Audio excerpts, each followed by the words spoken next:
What we're going to be doing is a 25% tariff on all cars that are not made in the United States. If they're made in the United States, there's absolutely no tariff.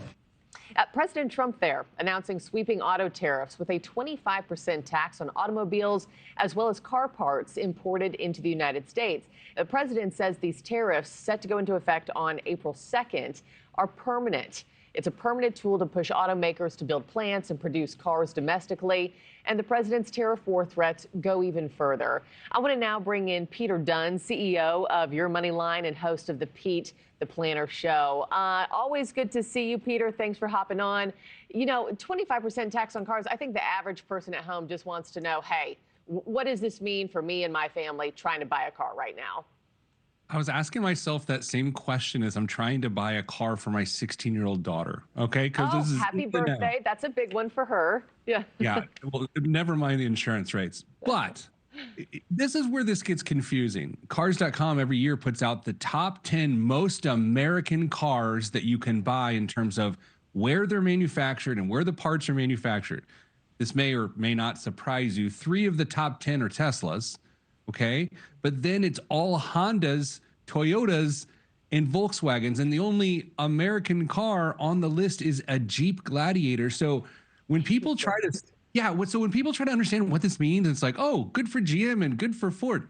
No, not at all. In fact, their stocks dove overnight. So, okay, so companies like Ford and Chevy are not expecting their sales to go gangbusters after this announcement?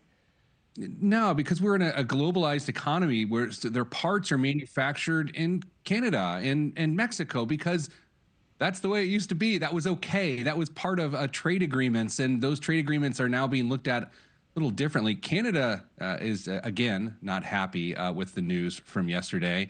And German manufacturers are quite upset, and they think it'll throw the car business globally into unrest. Yeah. Let me share this with you, Peter. According to the U.S. International Trade Commission, sweeping auto tariffs would reduce imports by 74%.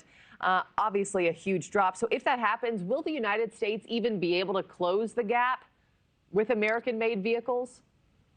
If it goes that way, probably not. But I think it's the start and stop nature of all of this, which is confusing, right?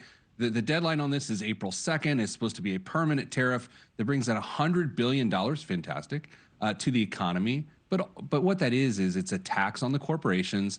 And as you know, corporations aren't going to eat that. They're going to pass the cost on to consumers. So there's a lot to be, I don't like to be cynical. I really don't. But I do look at this top 10 list and go, okay, where's my grandpa worked at GM? Where's GM? It's not on the list. I'm kind of freaking out a little bit. Yeah. You bring up April 2nd, which is when these tariffs are set to go into effect.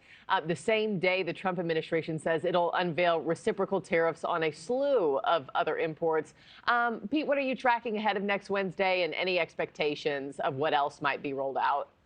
Feels a bit like a March Madness bracket. You know, you're just thinking like, where are the tariffs coming in? I'll tell you, next Tuesday, Wednesday, is going to be kind of wild. Not a prediction guy. Markets could be unsettled, which is the kindest way I can say that on a morning television show. Yeah. Thanks for watching, everybody. Go to joinnn.com to find NewsNation on your television provider. Also, don't forget to click that red subscribe button below to get more of NewsNation's fact-driven, unbiased coverage.